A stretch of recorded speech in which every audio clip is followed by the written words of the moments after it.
Hello everyone, जिसका आप लोग बहुत दिनों से इंतजार कर रहे थे गाइस, तो आपका फाइनली राउंड 1 का रिजल्ट आउट हो चुका है। आज की इस वीडियो में हम बात करने वाले हैं गवर्नमेंट के लिए, गवर्नमेंट जो हमारे वेटनरी कॉलेज हैं वीसीआई के थ्रू, तो इसमें क्या नीट का राउंड 1 के लिए क्लोजिंग रैंक रहा है category wise, general, OBC, SC, ST, EWS. अगर मैं बताऊं तो भाई अगर आप पीडब्ल्यूडी कैटेगरी के हैं तो बहुत ही ज़्यादा रैंक पे भी बच्चों को गवर्नमेंट कॉलेज मिला हुआ है। ठीक है, तो आप लोग अगर चैनल पे नए हो तो सब्सक्राइब कर लेना। आगे बढ़ते हैं, जो सबसे इंपॉर्टेंट पॉइंट है, लास्ट में आपको मैं बताऊंगा कि लास्ट ईयर का राउंड 1 का कट ऑफ कितने रैंक पे क्लोज हुआ था गवर्नमेंट वेटनरी कॉलेज के रिगार्डिंग, तो वो भी चीज़ आपको इसमें मिल जाएगा, ध्यान से देखना।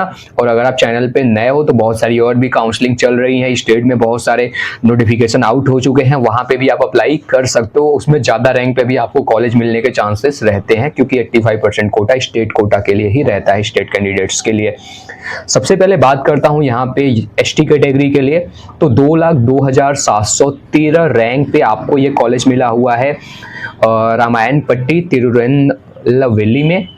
ठीक है, तो ये 2,02,713 रैंक पे आपको गवर्नमेंट वेटनरी कॉलेज मिला हुआ है राउंड 1 में। एससी कैटेगरी में बात करूं तो 1,83,907 रैंक पे ये कॉलेज मिला हुआ है, आइजोल मिजोरम वाला।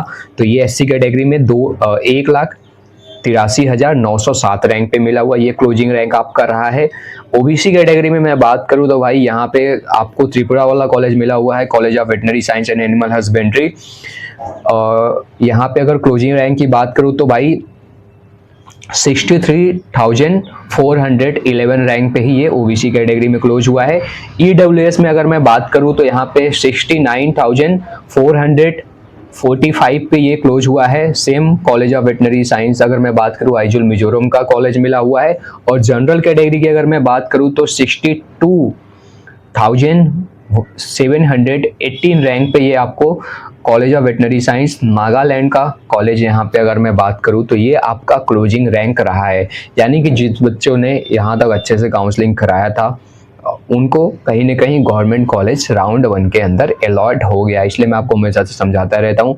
अभी मेरे पास कुछ बच्चों के मैसेज भी आए कि सर मेरा रैंक 52 के है बट मुझे कॉलेज नहीं मिला। तो जब मैंने उसका चेक किया तो यार उसने चॉइसेस ही अच्छे से नहीं फिलअप किया था। ऐसे करके एससी कैटेगरी में भी मेरे पास कुछ बच्चे आए जिनका 1,50,000 पे भी समथिंग कॉलेज उनको नहीं मिला। तो इसलिए मैं समझाता हूँ कि भाई अपनी आप काउंसलिंग अच्छे से कराइए, चॉइसेस, प्रेफरेंस ऑर्डर, बहुत सारी चीज़ें मैटर करती हैं।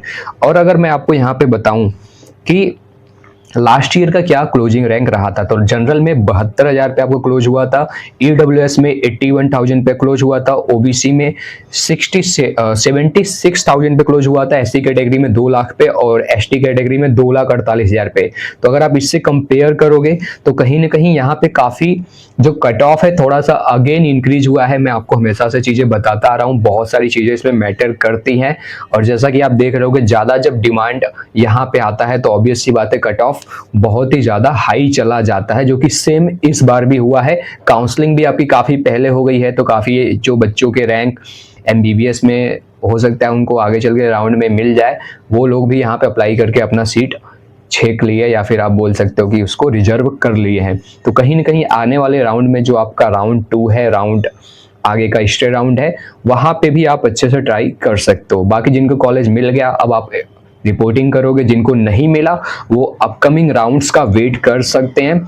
और जो काफ़ी सारे बच्चों का, जैसे अभी क्या है, बहुत जगह पे स्टेट काउंसलिंग भी आपकी स्टार्ट हो गई है, तो वहाँ पे आप ट्राई करो। अगर आप अपने स्टेट में एलिजिबल हो तो वहाँ के लिए अप्लाई कर सकते हो। और बहुत सारे लोग अलग अलग स्टेट में भी एलिजिबल होते हैं, तो वो आप अपना ट्राई करो। अगर आपको काउंसलिंग के रिगार्डिंग कोई भी दिक्कत आती है, आगे डिसीजन लेने में आपको समझ में नहीं आ रहा क्या करूँ नहीं करूँ, कैसे अपना बेस्ट काउंसलिंग कराऊँ सो दैट चांसेस आपके इंक्रीज हो, डिस्क्रिप्शन में आपके लिए सारा लिंक्स ओपन है, आप उसे ज्वाइन कर सकते हैं और आप हमसे 1-on-1 कॉल पे कनेक्ट करके अपनी सारी प्रॉब्लम्स और फ्यूचर डिसीजन के रिगार्डिंग जो भी चीज़ें हैं वो आप एक्सेस कर सकते हैं। सारे सपोर्ट अवेलेबल हैं। अगर आपको जो भी चीज़ें आपके अकॉर्डिंग बेस्ट लगेगा वो आप ज्वाइन कर सकते हैं। अगर आपको प्राइवेट कॉलेज में भी चाहिए, रैंक ज़्यादा है, आपको यहाँ पे सीट नहीं मिल रहा है, उसका भी काम हो जाएगा, डिस्काउंट भी हो जाएगा कॉलेज फी में जितना पॉसिबल हो पाएगा अगर आप अर्ली एडमिशन लेते हो। बाकी राउंड 2 का हम चीज़ें देखते हैं। अब अगर मैं राउंड 2 का थोड़ा सा आपको बेसिक आइडिया दूं तो अभी जो सिचुएशन चल रहा है इसमें आप मान के चलो कि लगभग 5 से 10 हज़ार या फिर 15,000 भी हो सकता है। मैक्सिमम केसेस में मैं बात कर रहा हूँ, ये आपका कट ऑफ और इंक्रीज हो सकता है, मतलब कि आपको ज़्यादा रैंक पे भी कॉलेज मिलने के चांस रहेगा, ये चीज़ हमेशा से ध्यान रखना।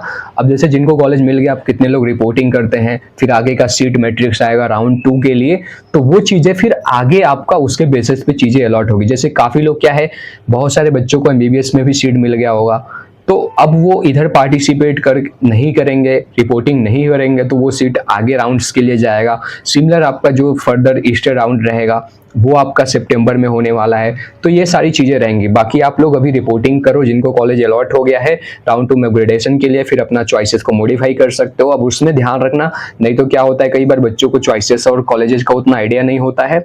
बच्चे गलती क्या करते हैं कि अभी बेस्ट कॉलेज मिला होता है, अपग्रेडेशन करके और भी लो रैंकिंग वाले कॉलेज पे चले जाते हैं। तो ये थोड़ा ध्यान रखना, चीज़ें समझ में नहीं आ रही है तो तुम्हें पता ही है क्या चीज़ें करना होता है, कैसे सही गाइडेंस सही पर्सन से ले सकते हो। बाकी मिलते हैं नेक्स्ट वीडियो में, तब तक के लिए अपना ध्यान रखें। Bye bye, take care.